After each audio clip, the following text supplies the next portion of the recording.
Satlantas Polresta Ambon akan razia knalpot brong.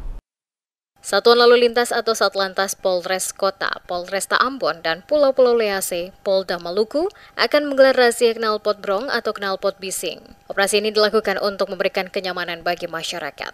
Kasat Lantas Polresta Ambon dan Pulau-Pulau Lease, AKP Ainul Yakin, menjelaskan bahwa penggunaan knalpot brong pada sepeda motor melanggar pasal 285 ayat 1 Undang-Undang Republik Indonesia nomor 22 tahun 2009 tentang lalu lintas dan angkutan jalan atau LLAJ. Saat itu Media Mass Media Group di Mapolresta Ambon pada Jumat 7 Februari, AKP Ainul Yakin menegaskan bahwa operasi penertiban ini merupakan respons terhadap keluhan masyarakat terkait kebisingan yang ditimbulkan oleh penggunaan knalpot yang tidak sesuai spesifikasi teknis.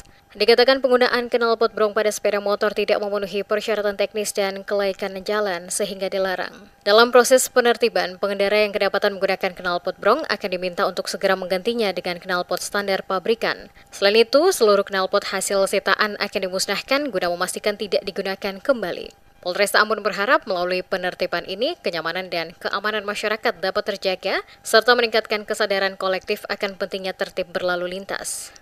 Setelah kita evaluasi dari kejadian sebelumnya itu banyak yang anak-anak muda menggunakan knalpot brong untuk balap-balapan. Jadi itu kita antisipasi. Nanti akan kita lakukan penindakan dengan cara kita tilang. Sesudah ada asalnya itu tidak sesuai speksi dan kita suruh mengganti knalpotnya. Misalnya kalau pencabutan SIM tidak kita lakukan karena kita ada tilang. Tilang itu kita lakukan efek jerah biar supaya tidak menggunakan knalpot brong lagi. Ainul Yakin menambahkan bahwa sebelumnya Satlantas Polresta Ambon telah melakukan sosialisasi melalui spanduk, media sosial, dan media massa mengenai larangan penggunaan knalpot brong. Ia juga menghimbau masyarakat yang masih menggunakan knalpot brong agar segera beralih ke knalpot standar. Penertiban ini akan terus berlanjut sebagai bagian dari komitmen Satlantas Polresta Ambon dalam menegakkan ketertiban berlalu lintas. Selain itu, Ainul Yakin juga mengingatkan masyarakat untuk selalu memperhatikan kelengkapan keselamatan, surat-surat kendaraan, dan mematuhi aturan lalu lintas guna menciptakan situasi yang aman dan kondusif di jalan raya.